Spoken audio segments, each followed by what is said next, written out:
한겨울 광장이 그립다고 할 정도로 정말 이 최근 폭염주의보가 계속 발효되어 있었거든요. 이 무더위 속에서 저희가 5일째 이렇게 이 자리에 앉아 있을 수밖에 없는 이유는 송미령 장관이 장관직에 들어선 이후로 대통령께서는 실용적이고 능력이 있는 사람이어서 장관에 유임한다라는 그런 말씀을 하셨어요. 그러나 우리 농민들은 송미령 장관 이후로 농식품부의 투쟁을 몇 번을 갔는지 모릅니다.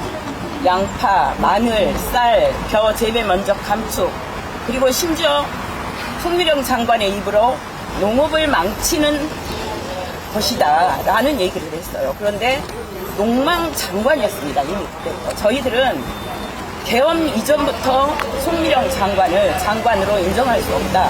사퇴를 촉구하는 투쟁들을 계속 벌여왔었습니다. 대표적인 것으로 농민들의 연간 총소득, 한 해 수익이 평균적으로 혹시 기자님들 얼마인지 아십니까? 1,000만 원이 안 됩니다. 이건 정부 통계 자료입니다. 그런데 역대 최저로 농민들의 농가 수익이 가장 최저로 떨어졌고요. 농업 생산비는 폭등했고 노동력이 부족했고 그리고 이 기후이기 때문에 생산량이 급감하는 그런 요 몇 년을 보내고 있습니다. 그런데 그런 기후의 위기에 대응한 대책 없었고요. 생산비 폭등하는 것에 대한 농민들의 요구 깡그리 무시했고요. 재해 대책과 관련해서도 정말 대책이 거의 무대책에 준하는 그런 무능한 농업을 망치는 장관이었습니다. 그렇기 때문에 저희들은 여전히 빛의 혁명 뒤에 맞는 장관으로서 인정할 수가 없는 것입니다. 지금 농특위가 있고 한데 지금 그 농식품부에서 보통 설명이나 이런 걸 하는 걸 보면 일방적인 통보예요.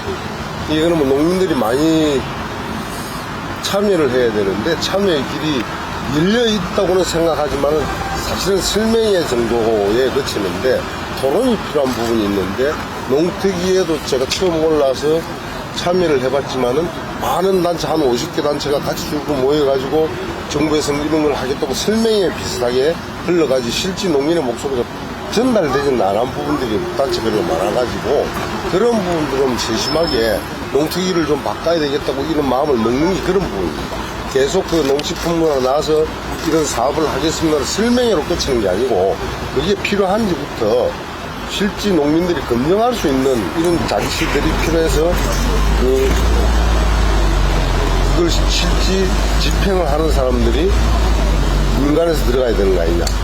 위에서만 낙하산 내려온 사람은 안 받지 않느냐.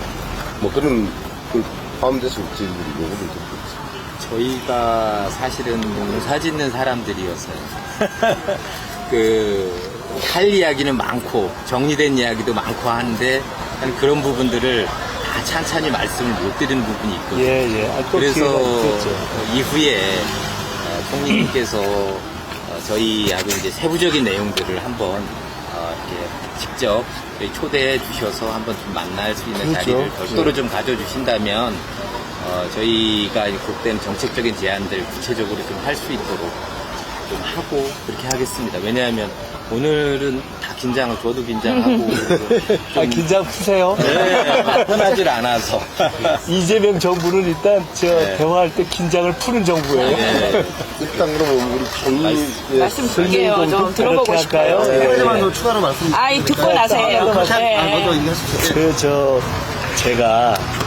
저는 사실 도시에서 자랐잖아요. 근데 요새는 도시에서 자란 사람들이 많잖아요.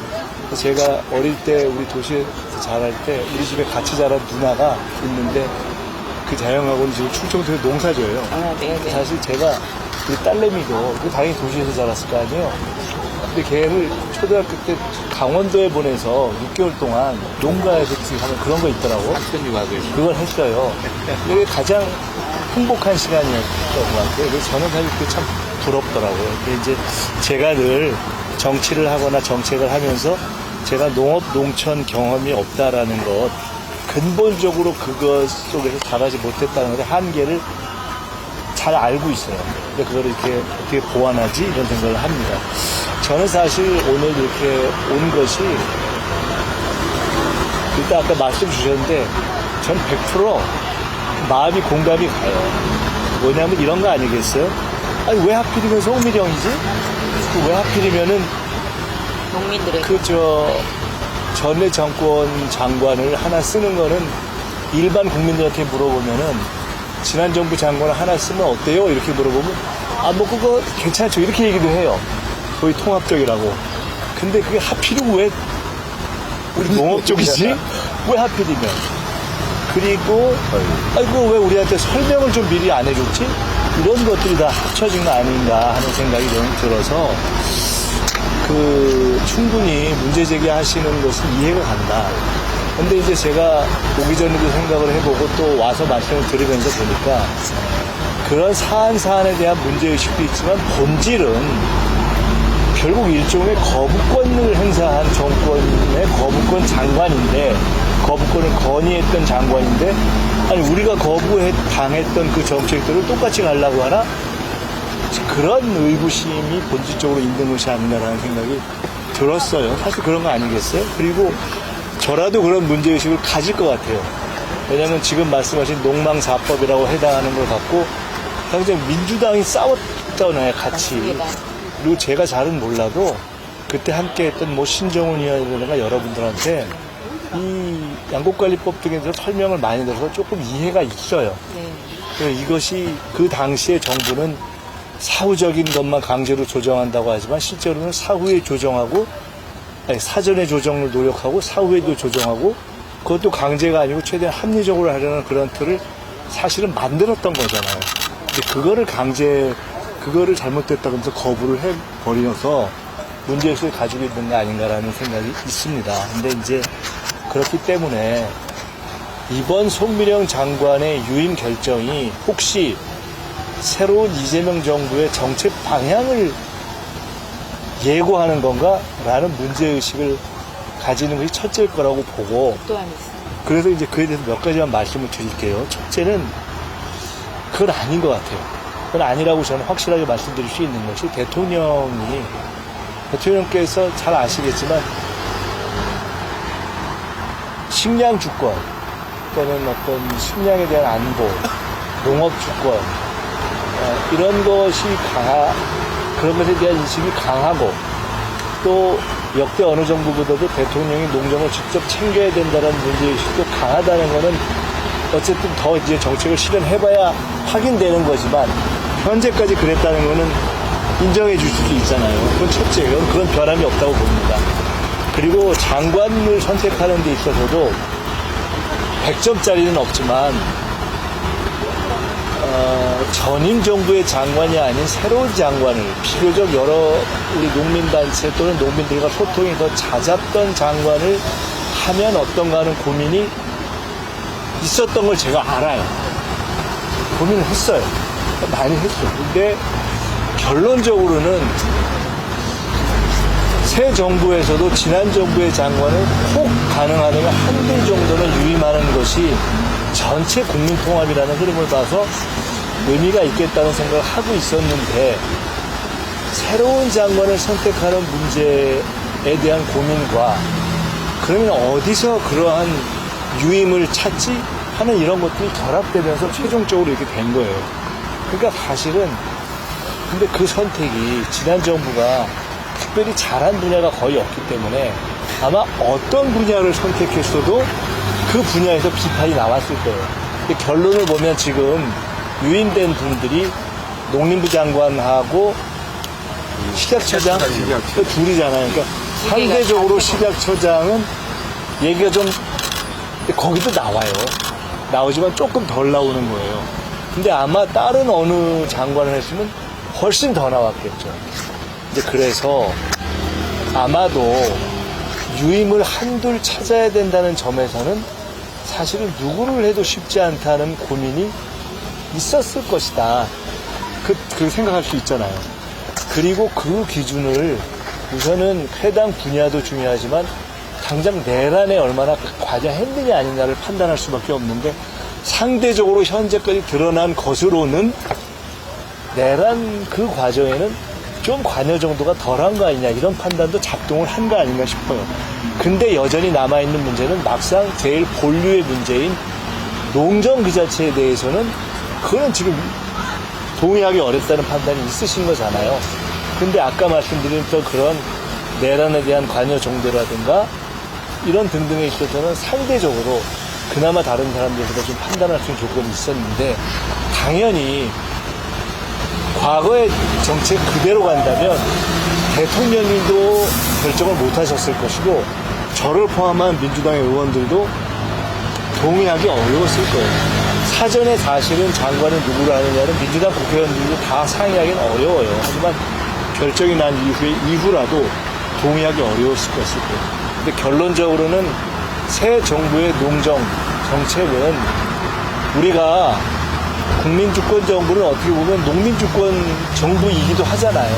그러니까 우리가 함께 논의해왔던 과정, 남태령에서 함께했던 과정, 그리고 농방사법이라고 하는 그 법을 함께 만들었던 과정과 연장선에 있기 때문에 저는 아마도 큰 틀에 있어서는 우리가 수학기 되기 전에 우리가 준비하고 추진해왔던 함께 왔던 틀에서의 법으로 결국은 될 것이다라는 저는 확신을 가지고 있어요.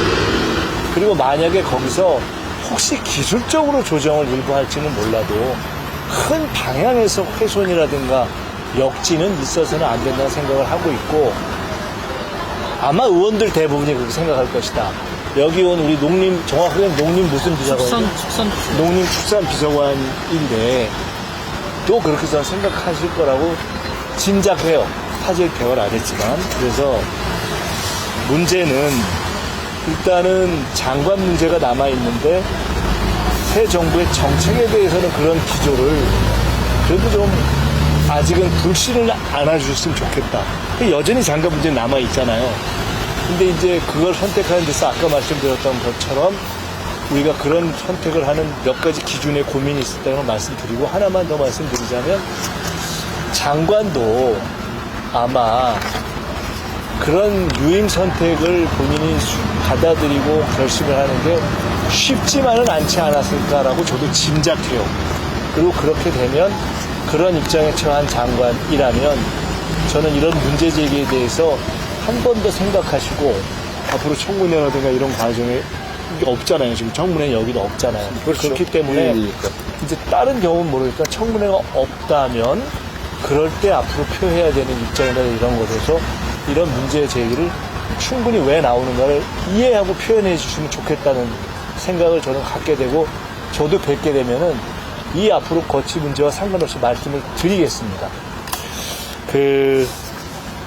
끝으로 앞으로 어떻게 할 거냐가 중요한데 아까 제가 말씀 듣다가 메모했는데 좋은 것 같아요.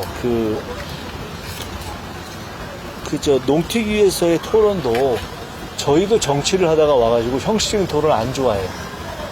그리고 앞으로 대통령님도 이미 그렇게 시작하셨는데 저도 그런 스타일이 비슷한데 저희는 실질적이고 유쾌하고 진정한 토론을 좋아하기 때문에 앞으로 이런 농정 아까 말씀하신 요 사안들 외에도 총리로서 해야 될 사안들이 있잖아요. 저는 우리 새 정부가 사회적인 토론, 사회적인 대화를 많이 해서 주권자들과 대등한 토론을 통해서 만들어서 사회적 협약을 많이 만드는 쪽으로 가야 된다고 생각하기 때문에 이 사안들을 포함해서 제가 아주 100% 전문가는 당연히 아니잖아요. 많이 알려주셔야 되고 그런 토론을 함께 하자 하는 말씀을 드리고 싶어요. 요 사안이 아니더라도 그래서 그거는 하시자고요. 그 말씀을 주시고요. 그래서 그렇게 하고 아까 그런 점에서 제가 드리는 말씀을 저도 오늘에야 임명이 됐으니까 일종의 새 정부가 모든 정부 인사에 대해서 사전 설명을 못 드린 아쉬움이 있는데 일종의 사후 설명의 하나의 일환이다 라고 일단 좀 이해해 주시고 그래도 100% 인정이 안 되실 수 있지만 또 사후 설명을 이렇게 드려가면서 국민주권 정부라는 게 이게 뭐 영어로 옛날에 링컨이 얘기하면은 국민을 위한 for the people도 있지만 이게 by the people 국민의 의한이 중요하다는 거 아닙니까? 그러니까 직접 참여하시고 토론하는 것이 중요하다고 저는 생각하기 때문에 앞으로 그런 주권을 직접 표현하실 기회를 많이 갖고 대화하자는 말씀을 드리고요. 제가 대통령이 아니잖아요. 제가 인사권자가 아니잖아요. 임명당했잖아요, 저도. 그러니까 사실 제가 왜 어떤 고민을 통해서 하셨는지 100% 설명은 못하죠, 저도. 그거는 제가 드릴 수 있을 만큼 드리고, 근데 제가 요런 걸 하겠습니다라고 생각한 건 제가 확실하게 하고, 또 요런 건 대표님께 말씀드리겠습니다 한 건 제가 확실히 말씀드리고, 요런 건 장관에게도 전하겠습니다 한 건 장관에게 전하고, 그런데 앞으로 우리가 요 사안 아니고도 해야 할 우리 정책과 관련한 거는 제가 같이 할 거는 확실히 같이 하고, 저와 같이 여기 대통령실 비서관도 왔으니까 제가 멋스하게 같이 이렇게 할게요. 그렇게 하는 것으로 하시고요. 제 설명 때문에 100% 만족해서 아예 끝났다 이러시지는 그러면 좋겠지만 어렵잖아요. 그러니까 또 말씀을 주시고 제가 또 듣고 앞으로 어떻게 했으면 좋겠는지를 생각을 또 조금 더 하는 시간을 가졌으면 좋겠습니다. 일단 저거 여기까지 말씀드릴게요.